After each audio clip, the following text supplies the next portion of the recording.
तव दास दास म्हणवे माते कशाचे भय रामा जाईन ज्या स्थळी सुखघना होईल तेथे जय रामाया भुवनत्रयी तुझविना नाही तुझा तारक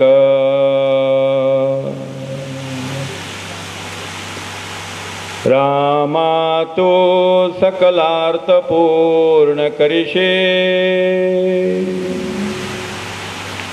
तू तात मी बालक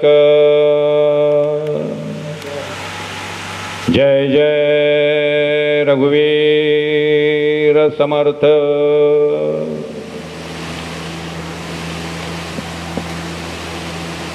सदाशिवसमारंभां शंकराचार्यमध्यमाम् अस्मदाचार्यपर्यन्तां वन्दे गुरुपरंपरां। जगद्गुरु शंकराचार्य महाराज की जय। परमपूज्य श्रद्धेय स्वामी स्वरूपानंद महाराज या ठिकाणी विराजमान झालेले परमपूज्य श्रद्धेय शंकराचार्य, परमपूज्य श्रद्धेय स्वामिनी स्थितप्रज्ञानंद महाराज,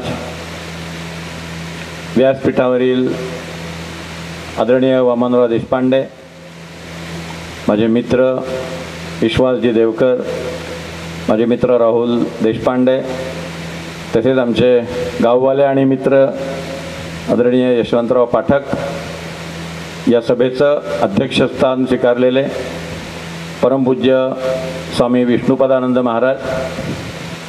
16 मे नंतर ज्यांना दिल्लीत फार महत्त्वाची जबाबदारी स्वीकारावी लागेल अशा आदरणीय सुमित्राताई महाजन, आमचे इंदोरचे नाना महाराज तरणकेरांच्या पीठाचे आमचे स्नेही परमपूज्य बाबासाहेब उर्फ प्रदीपराव आणि उपस्थित सर्व साधक माता भगिनी आणि बंधूंनो, अतिशय सुंदर प्रास्ताविक असं परमपूज्य स्वामिनींनी आज या ठिकाणी केलं। पहिल्यांदाच मी त्यांचं प्रवचन ऐकलं, त्यांची वाणी ऐकली, पण हम भारत की नारी है चिंगारी है याची आठवण व्हावी अशा प्रकारचं त्यांचं वक्तृत्व आज पाहायला मिळालं। खूप लहानपणी मी त्यांना पाहिलं होतं, स्वामीजींच्या बरोबर पाहिलं होतं, पण सत्पुरुषांचा सहवास जर लाभला, सद्गुरूंचा परिस्पर्श जर झाला तर मनुष्याच्या जीवनाचं कसं सोनं होतं याचं मूर्तिमंत उदाहरण म्हणून आपल्याला त्यांच्याकडे बघावं लागेल। म्हणजे वेदांताचा स्पर्श असला तर मनुष्य वाया जात नाही याचा एक पुरावा म्हणून त्यांच्याकडे आपल्याला बघायला काही हरकत नाही। आपण त्याच्याकडे पळणार आहोत की खरंच असा गैरसमज जो होतो की वेदांती मनुष्य निष्क्रिय होतो वगैरे, ते पण आपण पाहणार आहोत। राष्ट्रधर्म या शब्दाचं त्यांनी सुंदर विश्लेषण केलं। धर्म या शब्दाच्या 2 व्याख्या त्यांनी सांगितल्या। विविध अर्थाने आपल्याकडे धर्म हा शब्द वापरला जातो आणि याचं कारण आपल्या संस्कृत भाषेची प्रगल्भता, आमच्या संस्कृत भाषेची व्युत्पन्नता। प्रत्येक शब्दाला किती अर्थ आमच्या संस्कृत भाषेमध्ये असतात आणि एकाच अर्थाचे किती शब्द आमच्या इथं असतात। स्वामी विष्णुपदानंद महाराज रामकृष्ण मठाचे आहेत, त्यांचा माझा 40 वर्षापासूनचा स्नेह आहे। स्वामी भौमानंद महाराजांना एकदा मी विचारलं की रामकृष्ण मठांचे जे वेगवेगळे संन्यासी आहेत त्यांची नावं कधी रिपीट झाली आहेत का? स्वामीजी म्हटले अजून कुठलंच नाव रिपीट झालेलं नाही आहे। शेकडो संन्यासी आहेत पण प्रत्येकाचं नाव निराळं। हे आमच्या संस्कृत भाषेचं वैशिष्ट्य आहे. किती विविध प्रकारचे सामासिक शब्द तयार करून, संधी तयार करून त्यात आशयाची वेगवेगळी नावं तयार केली जातात. तसं या ठिकाणी धर्म हा शब्दाच्या सुद्धा अनेक व्याख्या आहेत. माणसाचा अपरिवर्तनीय स्वभाव याला सुद्धा धर्म म्हणतात. शीतलता हा चंद्राचा धर्म आहे. दाहकता हा सूर्याचा धर्म आहे. याला सुद्धा धर्म असं म्हटलेलं आहे. माझं कर्तव्य या अर्थाने सुद्धा धर्म शब्द येतो. उदाहरणार्थ क्षात्रधर्म, तेव्हा क्षत्रियाचं कर्तव्य या अर्थाने क्षात्रधर्म येतो. राजधर्म, राजाचं कर्तव्य या अर्थाने राजधर्म हा शब्द येतो. नारी धर्म, स्त्रीचं कर्तव्य या अर्थाने हा शब्द येतो. राष्ट्रधर्म हा शब्दसुद्धा राष्ट्रासंबंधीचं माझं कर्तव्य या अर्थाने आपण वापरू शकतो. आणि त्या अर्थाने वापरलं तर आपल्या लक्षात येईल की आपल्या देशातल्या प्रत्येक संताने, प्रत्येक राष्ट्रपुरुषाने, प्रत्येक महापुरुषाने त्यांचं राष्ट्राबद्दलचं जे कर्तव्य होतं त्याचं व्यवस्थित पालन केलेलं आहे. राष्ट्रधर्म हा शब्द या ठिकाणी वापरला गेला आहे. समर्थ रामदासांनी महाराष्ट्र धर्म हा शब्द वापरला होता.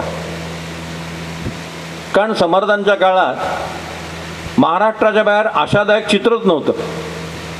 महाराष्ट्र देश थोडा उरला.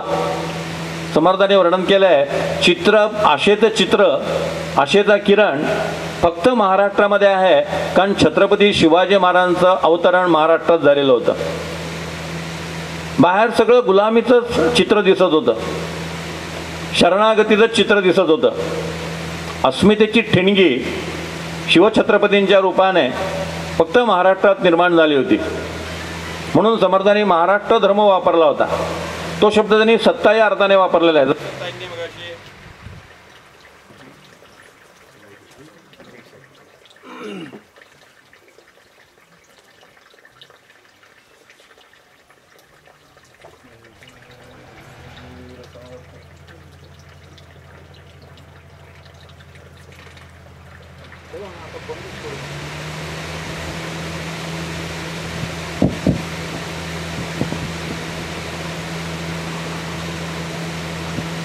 जसं स्वामींनी मगाशी सत्ता हा शब्द वापरला, समर्थांनी महाराष्ट्र धर्म हा शब्द निदान महाराष्ट्रात तरी सत्ता हिंदूंच्या हातामध्ये असली पाहिजे अशा अर्थाने वापरलेला आहे.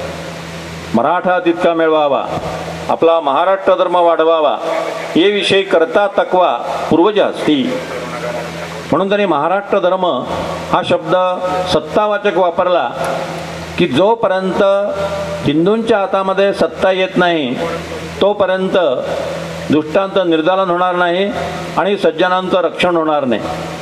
त्यासाठी हिंदूंच्या हातात सत्ता असली पाहिजे अशा अर्थानं समर्थाने हा शब्द वापरलेला आहे. या ठिकाणी राष्ट्रधर्म या शब्दाबरोबरच धर्म या आपण जी चर्चा केली त्यामध्ये निधर्मी हा जो शब्द आज रूढ झाला, त्या शब्दामुळे कुठलाच धर्म नाही अशा प्रकारची परिस्थिती निर्माण झाली. कुठल्याही राष्ट्राला धर्मच नाही अशी परिस्थिती कधी असू शकत नाही. सर्व धर्म समन्वय हा भगवान रामकृष्ण देवांनी सांगितला. ती व्यापक संकल्पना आहे, ती स्वीकारण्यासारखी आहे. आमच्या सगळ्या आचार्यांनी, सगळ्या संतांनी सर्व धर्मांचा समन्वय साधला. भगवान रामकृष्ण परमहंस यांनी त्यात विशेष प्रयत्न केले, विशेष प्रकारच्या सर्व साधना करून दाखवल्या आणि त्या सगळ्या साधनाद्वारे अंतिम सिद्धी प्राप्त करून घेतली. म्हणून आपण त्यांना सर्व धर्म समन्वयाचार्य म्हणतो. पण ही संकल्पना आमच्या सगळ्या आचार्यांनी आणि सगळ्या संतांनी सांगितलेली आहे. असं असताना हा वेगळा निधर्मी शब्द जो आहे त्याचं काय प्रयोजन होतं? त्यामुळे मगाशी माताजींनी सांगितल्याप्रमाणे धर्म हा आमच्या राजकीय जीवनातून तर वगळलाच गेला, पण आपण निधर्मी तरी प्रामाणिकपणे आहोत का?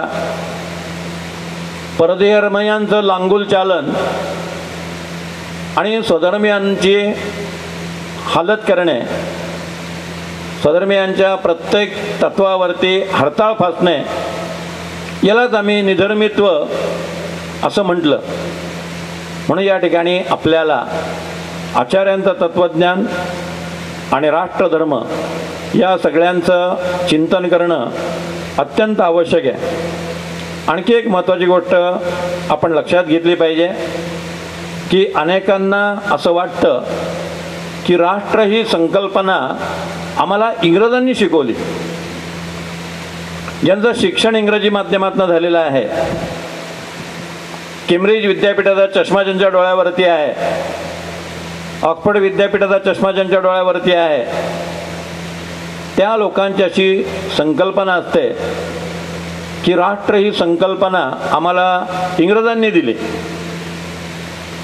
एका विद्वान वक्त्याने मला सांगितलं, हा जो विषय ठरवलेला आहे हा विषय बरोबर नाही म्हटलं. म्हटलं का बरं? म्हणजे शंकराचार्यांच्या वेळेला राष्ट्र ही संकल्पनाच नव्हती. राष्ट्र ही संकल्पना आमच्या वैदिक काळापासून आहे. यजुर्वेदामध्ये राष्ट्र या नावाचा अध्यायच आहे. भागवतामध्ये, देवी भागवतामध्ये, विष्णू पुराणामध्ये आपल्याला भारत या राष्ट्राची स्तुती वेगवेगळ्या पद्धतीने पाहायला मिळते. महाभारताच्या 10व्या अध्यायात अत्र ते वर्णयिष्यामि वर्ष भारत भारतम प्रियम इंद्रस्य देवस्य मनोर्वैवस्वतस्य च. मनु, वैवस्वत, प्रत्यक्ष देवांचा राजा इंद्र एवढंच नव्हे तर पुढे महाभारतातले जे सगळे श्लोक आहेत त्यामध्ये पृथु, इक्ष्वाकु, ययाती, अंबरीश, नहुष, मुचुकंद, शिबी, ऋषभ, कुशिक, गाधी, दिलीप या सगळ्यांनी भारताबद्दलची जी प्रीती व्यक्त केलेली आहे त्या सगळ्यांचं वर्णन आहे. आणि या सर्गाचा शेवट करताना महाभारतकार म्हणतात, अन्येषांच महाराज क्षत्रियाणां बलीयसाम सर्वेषामेव राजेंद्र प्रियम भारत भारतम. या सगळ्या राजलोकांना हा भारत अत्यंत प्रिय होता. त्यांना भारत प्राणाहून जास्त श्रेष्ठ वाटत होता. रामायणातलं ते सुंदर संवाद आहे की विभीषण प्रभू रामचंद्रांना म्हणतो की रामा, कशाला आता अयोध्येला परत जातोस? तू ही लंका जिंकलेली आहेस, तू रावणाचा वध केलेला आहेस, ही सोन्याची लंका मी तुला अर्पण करतो. विभीषणाचा हा प्रस्ताव महावीर लक्ष्मणाला खूप आवडतो. महावीर लक्ष्मण थोडासा स्वभावाने तुसडा आहे. पुन्हा अयोध्येला जायला नको आणि त्या कैकेयीचं थोबाड पाहायला नको अशी लक्ष्मणाची धारणा आहे. त्या लक्ष्मणाला ती कल्पना आवडते आणि लक्ष्मण रामाला म्हणतो की मला सुद्धा ही सोन्याची लंका आवडलेली आहे, रामा आपण इथंच राहू. रामचंद्रांच्या मुखातनं हे सुभाषित बाहेर पडलेलं आहे, अपि स्वर्गमयी लंका नमे लक्ष्मण रोचते जननी जन्मभूमीच स्वर्गादपि गरीयसी. ही राष्ट्र संकल्पना नाही आहे.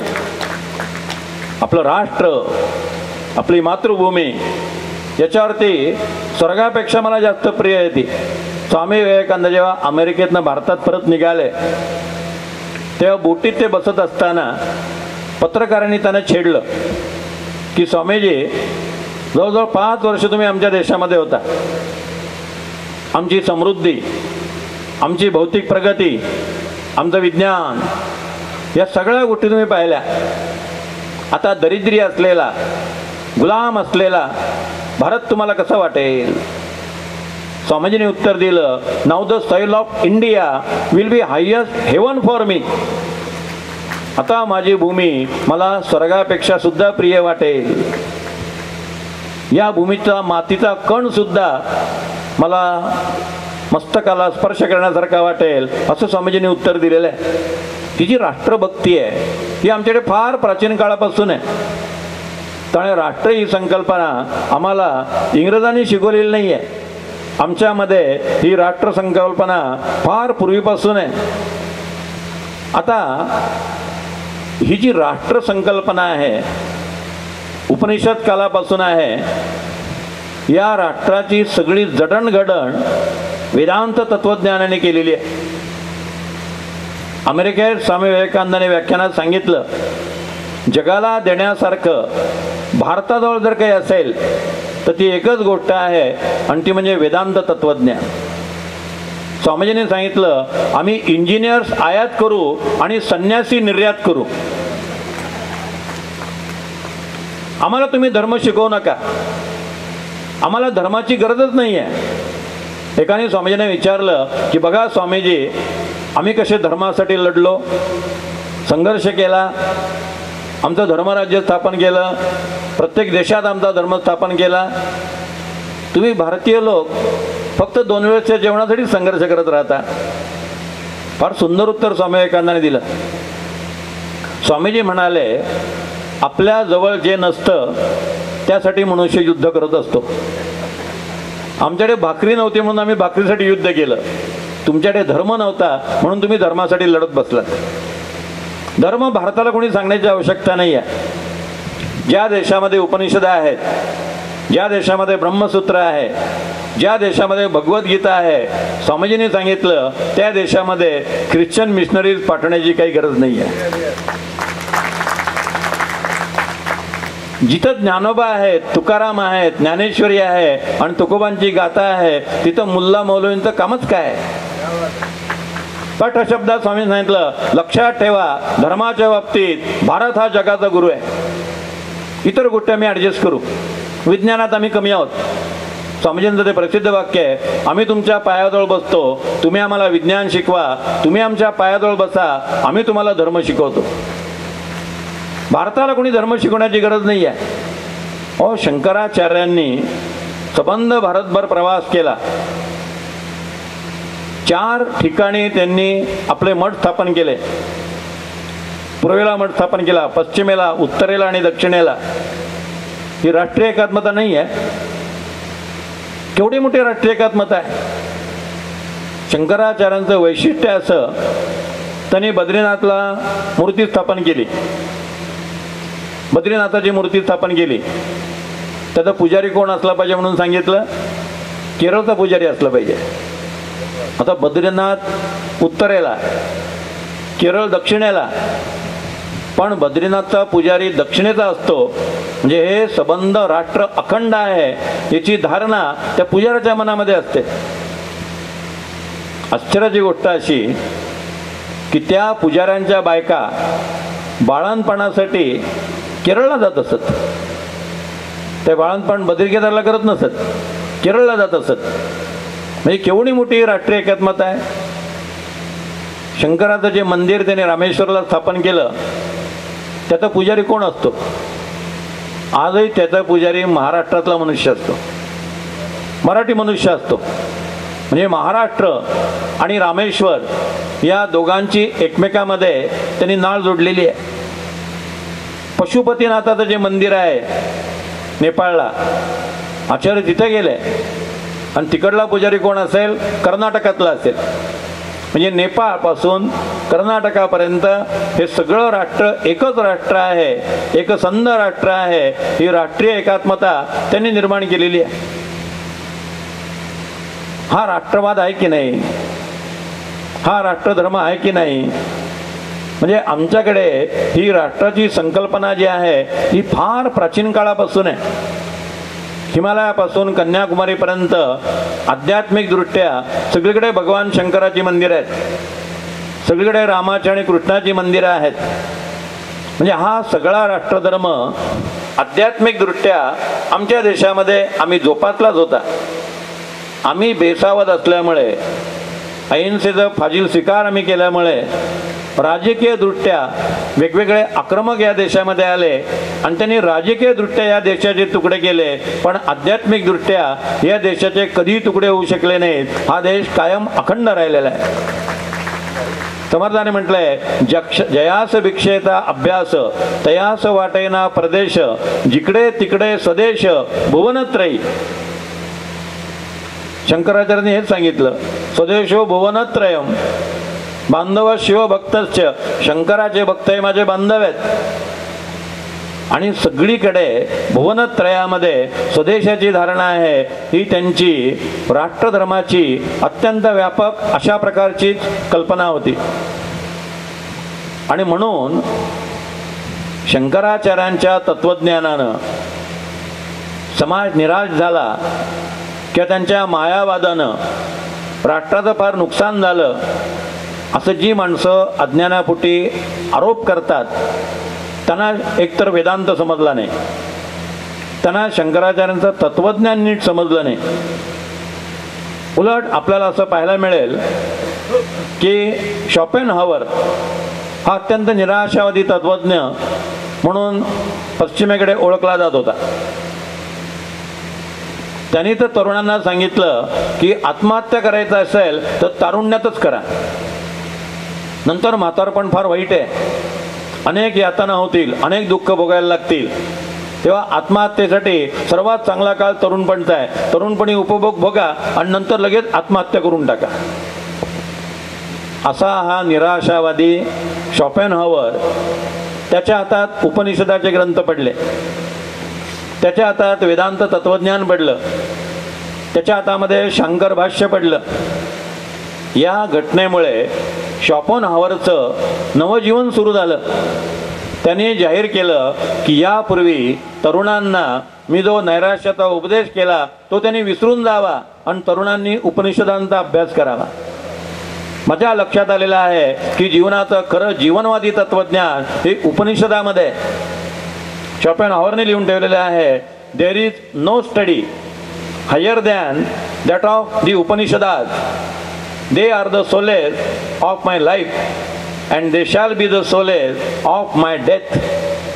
जन्मापासून मृत्यूपर्यंत मला खरोखर उपनिषद आधार देऊ शकतील, तीच माझी सांत्वना आहे, असं शेवटी शॉपेनहावरला म्हणावं लागलं. वेदांतामुळे मनुष्य निष्क्रिय होतो ही कल्पनाच मला खूप हास्यास्पद वाटते, पोरकटपणाची वाटते. म्हणजे ह्या माणसाने जीवनाचं काही चिंतनच केलेलं नाही आहे.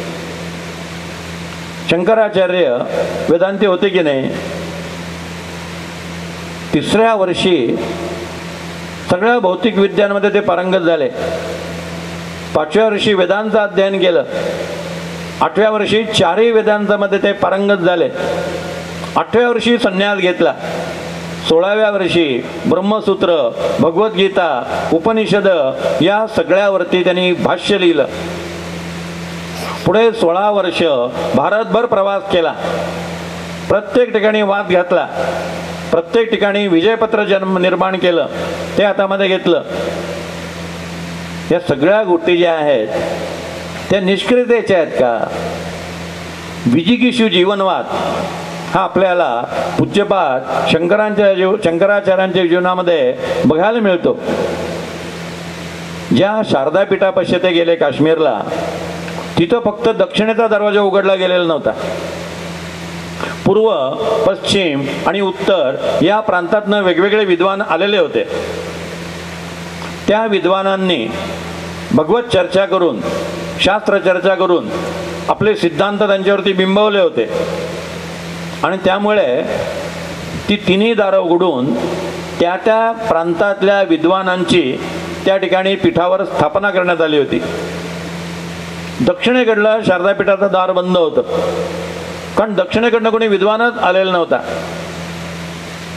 पूज्यपाद शंकराचार्य ज्यावेळेस त्या ठिकाणी पोहोचले त्यावेळेस त्यांनी त्यांच्यावरती जी प्रश्नांची सरबत्ती झाली, नैयायिक होते, वैशेषिक होते, जैन होते, बौद्ध होते, द्वैतमतवादी होते, या सगळ्या लोकांनी जो प्रश्नांचा भडीमार त्यांच्यावरती केला त्या सगळ्या प्रश्नांची समर्पक उत्तरं देऊन अद्वैतवादाचा सिद्धांत आचार्य शंकरांनी त्यांना जेव्हा समजावून सांगितला, त्या सगळ्या लोकांनी आचार्यांना प्रणाम केला आणि प्रतिष्ठापूर्वक सन्मानपूर्वक दक्षिणेचं द्वार उघडून त्या शारदापीठावरती त्यांची स्थापना केली. हा नैराश्यवाद आहे का? ही निष्क्रियता आहे का? एक मनुष्य अवघ्या 32 वर्षामध्ये एवढं काम करू शकतो, हे केवढं मोठं आश्चर्य आहे. आणि आचार्यांपासून ज्यांनी प्रेरणा घेतलेली आहे ती माणसं निष्क्रिय आहेत का? वेदांताने निष्क्रिय केलेला आहे, निराश केलेला आहे असा एखादा मनुष्य उदाहरणादाखल सादर करा ना. आणि जर असा मनुष्य सादर केला गेला तर याचा अर्थ एवढाच म्हणता येईल की त्या माणसाला वेदांत नीट कळला नाही, त्याने त्या वेदांताचं ॲप्लिकेशन नीट केलं नाही, त्याने तो नीट समजावून घेतला नाही. जसं शंकराचार्यांची ती कथा आहे, पलायनमपि मिथ्या.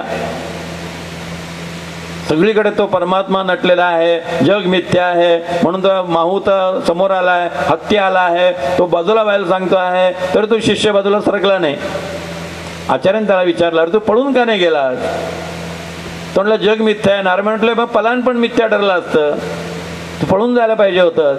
म्हणजे वेदांताचं ॲप्लिकेशन जर जीवनामध्ये नीट केलं नाही तर नैराश्यवाद येऊ शकतो. पण विद्यारण्य स्वामी जे एकेकाळी शृंगेरी मठाचे आचार्य होते, जे शंकराचार्यांच्या पश्चात सुद्धा त्यांचा राष्ट्रधर्म, त्यांचा पुरुषार्थ, त्यांचा धर्मप्रचार, त्यांची विजिगीषू जीवनवादाची दृष्टी कशी त्या पीठामध्ये होती याचे उदाहरण आहे. विद्यारण्य स्वामींनी, पूर्वीचे ते माधवाचार्य होते, पण याच विद्यारण्य स्वामींनी हरिहर आणि बुक्क या 2 बंधूंच्याकडनं विजयनगरची साम्राज्य स्थापन केलं. शिवाजी महाराज आपल्या बालपणी जेव्हा शहाजी महाराजांच्या बरोबर विजयनगरला गेले होते आणि ते साम्राज्य त्यांनी पाहिलं, श्रीमंत बाबासाहेब पुरंदरे त्यांच्या शिवचरित्रात लिहितात की आपल्या स्वराज्याचा आराखडा विजयनगरचं साम्राज्य पाहिल्यानंतर छत्रपती शिवाजींनी आराखडा आखला. म्हणजे ती सुद्धा डायरेक्ट शंकराचार्यांकडे जोडली जाणारी नाळ आहे. सहज शंकराचार्यांचा संबंध आला आणि शिवछत्रपतींचा विषय निघाला म्हणून सांगतो. गागा भट्ट या ठिकाणी आले, त्यांनी छत्रपती शिवाजी महाराजांचा राज्याभिषेक केला. काही महिने ते रायगडावरती वास करून होते. त्यांचा आणि शिवाजी महाराजांचा नित्य संवाद होत होता. शिवाजी महाराजांनी गागा भट्टांना काय सांगावं? शिवाजी महाराज गागा भट्टांना म्हणतात, भट्टजी, मंडन मिश्र आणि शंकराचार्य यांच्यात जो संवाद झाला होता तो सामान्य माणसाला कळला जरा दुर्बोध आहे. आपण त्या विषयावरती एक ग्रंथ लिहावा अशी मी आपल्याला विनंती करतो. गागा भट्टांच्याकडनं तो ग्रंथ लिहिला गेला नाही, पण शिवाजी महाराज शंकराचार्यांचे अभ्यासक होते, त्यांना मंडन मिश्र माहिती होता. मंडन मिश्र आणि आचार्य यांच्यात झालेला संवाद शिवाजी महाराजांनी वाचलेला होता आणि तो सामान्य माणसाला सुलभ आणि सुबोध व्हावा अशा प्रकारची विनंती ते गागा भट्टांना करतात. गागा भट्टांनी राज्याभिषेक प्रयोग हा संस्कृत ग्रंथ महाराजांना लिहून दिला आणि राज्याभिषेकाच्या सगळ्या विधीचं इत्यंभूत शास्त्रीय वर्णन त्याच्यामध्ये त्यांनी केलं. त्याचा इंग्रजी अनुवाद सुद्धा झालेला आहे. पण विजयनगरचं साम्राज्य, विद्यारण्य स्वामींचं कर्तृत्व आणि शिवाजी महाराजांच्या अंतःकरणामध्ये ते साम्राज्य पाहिल्यानंतर एका शंकराचार्यांनी हे साम्राज्य निर्माण केलेलं आहे, यातनं त्यांनी केलेला शंकराचार्यांचा अभ्यास हा सगळा राष्ट्रधर्म नाही आहे का? आज आपण शंकराचार्य पाहतो किती कर्तृत्ववान आहेत. शृंगेरी पीठ आज जे सामाजिक कार्य करत आहे, राष्ट्रीय कार्य करत आहे, जनजागरण करत आहे, संस्काराचं काम करत आहे, हा राष्ट्रधर्म आहे की नाही? केवढ्या मोठ्या प्रमाणात शृंगेरी पीठाचं कार्य चाललेलं आहे. मग ते शंकराचार्य आहेत, वेदांती आहेत, मग ते निष्क्रिय झाले का? त्यामुळे नैराश्य, मायावाद यामुळे त्यांना निष्क्रियता आली का? उदासीनता आली का? जयेंद्र सरस्वती त्यांच्या दक्षिणेत 200 संस्था आहेत आणि दरवर्षीचा टर्नओव्हर 5,000 कोटीचा आहे. आणि आम्ही काय म्हणतो, संन्यासी नॉन प्रोडक्टिव्ह ॲक्टिव्हिटी आहे. संन्यासी नॉन प्रोडक्टिव्ह ॲक्टिव्हिटी आहे, हे केवढं निर्माण झालेलं आहे. नॉन प्रोडक्टिव्ह आहे काय? एका संन्यासाने निर्माण केलेलं आहे, एका वेदांताने निर्माण केलेलं आहे आणि शंकराचार्यांची प्रेरणा घेऊन निर्माण केलेलं आहे. केवढी पुस्तकं आहेत, केवढ्या सीडी आहेत, केवढं भगवद्गीता, उपनिषद यांच्यावरलं उत्कृष्ट भाष्य स्वामीजींनी आणि त्यांच्या शिष्याने मानसकन्याने लिहिलेलं आहे. ही निष्क्रियता आहे, हा निराशावाद आहे. आणि इथून पुढे माताजी केवढं कार्य उभं करतील. मला वाटतं शंकराचार्यांनी 4 मठ केले, ते 25 मठ स्थापन करतील. केवढा मोठा लाईफ स्पॅन त्यांच्या पुढे आहे. अजून 50 वर्ष त्या सतत एक कार्य करत राहतील. केवढे ग्रंथ आपल्याला मिळतील, केवढं साहित्य आपल्याला मिळेल. ठीक आहे, निष्क्रियता आहे. पण अज्ञानामुळे आणि काही ठिकाणी मुद्दाम धर्माला दूषण देण्याच्या हेतूनं, कपटी हेतूनं, दुष्ट हेतूनं वेदांतानेच नुकसान केलं, मायावादानेच नुकसान केलं, अशा प्रकारचा अपप्रचार करून आपल्या धर्माला नेस्तनाबूत करण्याचा प्रयत्न काही मंडळींकडनं होतो. अशा वेळेला आपण अत्यंत सावध राहायला पाहिजे आणि या सगळ्या लोकांकडे पाहिलं पाहिजे की हे सगळे लोक संन्यासी आहेत, वेदांती आहेत, पण सामान्य मनुष्य काय काम करू शकेल असं कार्य ही मंडळी आपल्या समोर उभं करून देत आहेत. मगाशी माताजींनी ईशावास्य उपनिषदातला पहिलाच मंत्र सांगितला.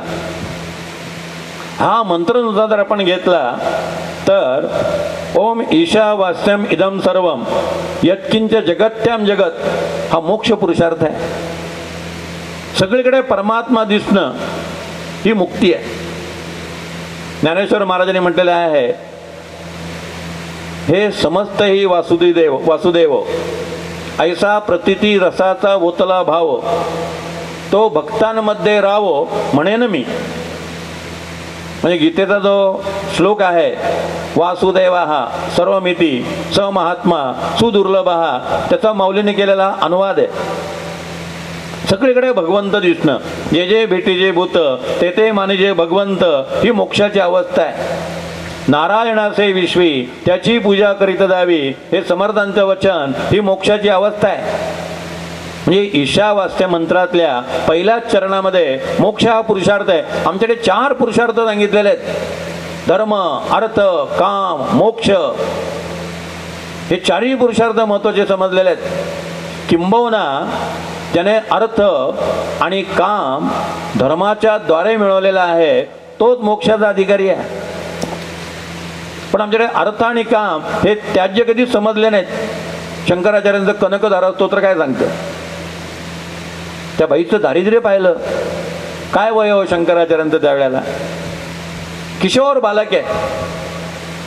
भिक्षा मागायला त्या बाईच्या दारामध्ये उभा राहिला. घरात काही देण्यासारखं नाही आहे. एक सुका आवळा फक्त निघाला. तो सुका आवळा त्या माऊलीने घेतला आणि शंकराचार्यांना दिला. आज जर राष्ट्राची कल्पना नसती, आज जर समाज जागृतीची भावना नसती, आवळा घेतला तण पुढे निघाले असते. काय या बाईने मला आवळा दिला, हिच्या घरात तेवढं दारिद्र्य का असावं. लगेच देवीला प्रार्थना केली. अक्षरशः सोन्याच्या आवळ्यांचा पाऊस पडला. त्यातल्या एकही सोन्याच्या आवळ्याचा मोह शंकराचार्यांना नव्हता. सगळे त्या माऊलीला देऊन टाकले. तिचं दारिद्र्य सगळं नष्ट झालं. आज सुद्धा सोन्याचं घराणं म्हणून ते घराणं प्रसिद्ध आहे. जर आपण कालडीला गेलो तर त्या ठिकाणी त्या घराण्याचं घर दाखवलं जातं आणि सोन्याचं घराणं असं त्या घराण्याला म्हणतात.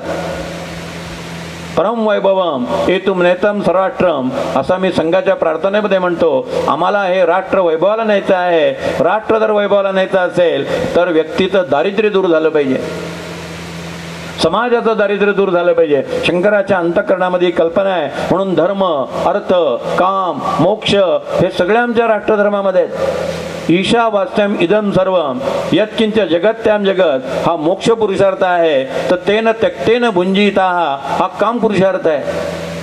त्याने तुला जे दिलेलं आहे त्याचा तू उपभोग घे. उपभोग घे म्हणजे काम पुरुषार्थ आमच्या इथे सांगितलेलं आहे. स्वामी विवेकानंदांचं एक पत्र आहे. आम्ही वेदांत नीट समजावून घेतला नाही ते सांगणारं हे पत्र आहे. पत्रात स्वामी विवेकानंद लिहितात, की ब्रह्म सत्य आहे आणि जग मिथ्या आहे याचा हजारातल्या एका माणसाला जर अनुभव आला असेल तर त्याची शिक्षा 999 लोकांना कशासाठी? बाकीचे जे लोक आहेत त्यांना भोग भोगू द्या. तेन त्यक्तेन भुंजितः या ठिकाणी काम पुरुषार्थ आहे. आणि पुढे म्हटलेलं आहे मा गृदः कस्यस्वित धनम, कोणाच्याही धनाची अपेक्षा बाळगू नको. हा अर्थ पुरुषार्थ आहे. तुकाराम महाराजांनी तो सांगितला जडोन या धन उत्तम व्यवहारे उदास विचारे वेच करी. समर्थांनी तो सांगितला प्रपंची पाहिजे सुवर्ण, पैसा असला पाहिजे, सोनं असलं पाहिजे, अर्थ पुरुषार्थ सांगितलेला आहे. आणि या उपनिषदा शेवटी कुर्वेन्नेह कर्माणी जिजीविषय शतम समाहा, हा धर्म पुरुषार्थ आहे. शेवटपर्यंत कर्म करत राहा आणि 100व्या वर्षापर्यंत कर्म करत राहा. याचा अर्थ रडत खडत कर्म करू नका, अंथरुणावर पडल्या पडल्या राहू नका किंवा मुलांना सुनांना शिव्या देत म्हातारपण व्यतीत करू नका. पराक्रमानं पुरुषार्थानं 100व्या वर्षापर्यंत कर्म कर. याचा अर्थ आमचं आरोग्य 100व्या वर्षापर्यंत चांगलं असलं पाहिजे हे आमचा धर्म आम्हाला सांगतो. म्हणजे आमचे चारही पुरुषार्थ जे आहेत ते अशा प्रकारचे आहेत. मगाशी माताजींनी सांगितल्याप्रमाणे जर धर्माचा स्वीकार आपण केला नाही तर अर्थ आणि काम या दोन प्राप्तींच्या मध्ये अनाचार आणि दुराचार बळवण्याची शक्यता आहे. म्हणून अर्थ आणि काम यांना धर्माची बैठक आणि शेवटचं ध्येय मोक्ष. मोक्ष हे या सगळ्यांचं ध्येय आहे आणि धर्म अर्थ काम ही तिन्ही साधना आहेत. याचं भान जर लक्षात ठेवलं तर आमचा राष्ट्रधर्म काय आहे ते आमच्या लक्षात येईल. इथं अभ्युदय आणि निश्रेयस या दोन्हींचा समन्वय. म्हणून माऊलींनी प्रार्थनेत शेवटी म्हटलं दृष्टादृष्ट विजय होवा वेजी. दृष्ट म्हणजे भौतिक आणि अदृष्ट म्हणजे पारमार्थिक. भौतिक आणि पारमार्थिक या दोन्हीमध्ये माणसाने विजयी झालं पाहिजे, दोन्हीमध्ये संपन्न झालं पाहिजे. उलट माऊलींनी विचारलं जयाचे ऐक धड नाही तयाचे परत्र पुससी काही. आणि समर्थांनी सांगितलं प्रपंची जो अप्रमाण तो परमार्थी खोटा. तेच आचार्यांनी आपल्या धर्मतत्वाद्वारे आपल्या प्रचाराद्वारे राष्ट्रधर्माच्या प्रतिष्ठापनेद्वारे सिद्ध करून दाखवलं आणि अविरत ते कर्म करत राहिले. म्हणून आचार्यांच्या राष्ट्रधर्माची आज आपल्याला नितांत गरज आहे. म्हणून या परिसंवादामध्ये आपण हे सूत्र लक्षात ठेवून आपल्या जीवनाची जर वाटचाल केली तर आपल्याला भावी काळामध्ये हे परिवर्तन घडवून आणता येईल. आणि पुन्हा एकदा आम्हाला आमचं पूर्वीचं वैभव जे आम्ही गमावून बसलेलो आहोत ते आम्हाला प्राप्त होईल. जीवो ब्रह्मैवना परा. अरे तू ब्रह्म आहे, तू जीव नाही आहे, कासा संकुचित होतो? ते तुकाराम महाराजांनी विचारलं संकोचनी काय झाला असे लहान घेई अपोषण ब्रह्मांडाचे. ते समर्थांनी सांगितलं घालून आकलेचा पवाड व्हावे ब्रह्मांडाहून जाड ते कैचे आणले द्वाड करंटपण. तेच विवेकानंदांनी सांगितलं. अमेरिकेत व्याख्यान देताना विवेकानंदांनी सांगितलं कोण तुम्हाला पापी म्हणतं? वेदांत पापाचं अस्तित्व मानत नाही. तुम्ही अमृताचे पुत्र आहात, तुम्ही परमेश्वर स्वरूप आहात, तुम्ही ब्रह्मस्वरूप आहात. विवेकानंदाने वाक्य उच्चारलं तेव्हा अमेरिकेतल्या 7,000 लोकांनी उभं राहून प्रचंड टाळ्या वाजवल्या आणि स्वामी विवेकानंदांचं अभिवादन केलं. हे शंकराचार्यांनी सांगितलं. तुम्ही क्षुद्र जीव नाही आहात, तुम्ही ब्रह्म आहात. उठा, जागे व्हा, तुमच्यातली शक्ती जागी करा. कोण तुम्हाला पापी म्हणतं? कोण तुम्हाला क्षुद्र म्हणतं? कसल्या क्षुद्र जाती घेऊन बसलात? तुमच्यामध्ये सगळी शक्ती अनुस्यूत आहे. हे सगळं शंकराचार्यांनी या एका श्लोकामध्ये सांगितलेलं आहे की तुम्ही क्षुद्र नाही आहात. अशा प्रकारचं आचार्यांचं तत्वज्ञान हे प्रेरणा देणारं आहे, विजिगीषू जीवनवाद शिकवणारं आहे. ते जीवनवादी आहे, ते निराशावादी नाही. हे आपण सगळ्यांनी लक्षात ठेवायचं आहे. या ठिकाणी मला आमंत्रित केलं आणि माझे विचार आपण मोठ्या प्रेमाने ऐकलेत. आपल्या सगळ्यांना मनपूर्वक धन्यवाद. धन्यवाद सुनीलराव. थोडीशी परत एकदा मी संकल्पना मला वाटतं परत सांगणं अपेक्षित आहे असं मला आत्ता वाटलं की आपण याच्यात चर्चा करणं जास्त अपेक्षित आहे. जर प्रत्येकाने फक्त विषयच मांडला तर त्याचं खंडन आणि मंडन होणार नाही आणि मग मंडन मिश्रांच्या सारखंच व्हायचं परत. मी यानंतर विश्वास देवकरांकडे येणार आहे. नाशिक मधले जे लोक आहेत त्यांच्यासाठी विश्वास देवकर हे व्यक्तिमत्व नवीन नाही. एकतर मानवतावादाचे अत्यंत पुरस्कर्ते आहेत. तो विषय मगाशी माताजींनी मांडला की आपण मानव आहोत हा सगळ्यात पहिला मूलभूत आधार आहे त्यातला. गेली 23 वर्ष सक्रिय पत्रकारितेमध्ये आहेत. सकाळ मल्टीमीडिया ग्रुपच्या संशोधन विकास विभागाचे संपादक म्हणून ते सध्या काम बघतात. साप्ताहिक सकाळ, तनिष्का आणि प्रीमियर या 3 नियतकालिकांचे संपादक आहेत सध्या. स्ट्रॅटेजिक धोरणं जी सकाळची असतात त्याविषयी पुण्यामधनं सध्या ते काम बघतात. सकाळ या वृत्तपत्रामध्ये कायदा पत्रकारिता हे त्यांचं कर्तृत्व क्षेत्र आहेच, पण जे आपण सध्याच्या काळात बघतो इंटरनेट हा जो अत्यंत घराघरात प्रत्येक ठिकाणी घुसलेला विषय आहे, त्या इंटरनेटचे अत्यंत ते व्यासंगी तत्वचिंतक आहेत. हिंदू, सांख्य, जैन, बौद्ध, शीख, ख्रिश्चन, ताओ, इस्लाम, बहाई अशा सर्व तत्वचिंतनांच्या प्रवाहाचं विश्लेषण ते सातत्याने करत असतात आणि त्यातलं समान सूत्र शोधण्याचा प्रयत्न ते नेहमी करत असतात. गोदावरी वाचवा आणि प्रदूषण थांबवा ही मोहीम नाशिकमध्ये त्यांनी सुरू केली होती, आपल्याला माहिती असेल. मेकिंग ऑफ नाशिक हा प्रकल्प ते स्वतः चालवतात. धम्म परिषदांचं आयोजन ते करत असतात. त्यातला महत्त्वाचा भाग मला असं वाटतं की ग्रामीण भागातून येणाऱ्या ब्राह्मणांच्या मुलांना इथं जे अडथळे निर्माण होतात तर त्या अडथळ्यांना दूर करून त्यांचं पालकत्व स्वीकारण्याचं काम सातत्याने ते करत असतात.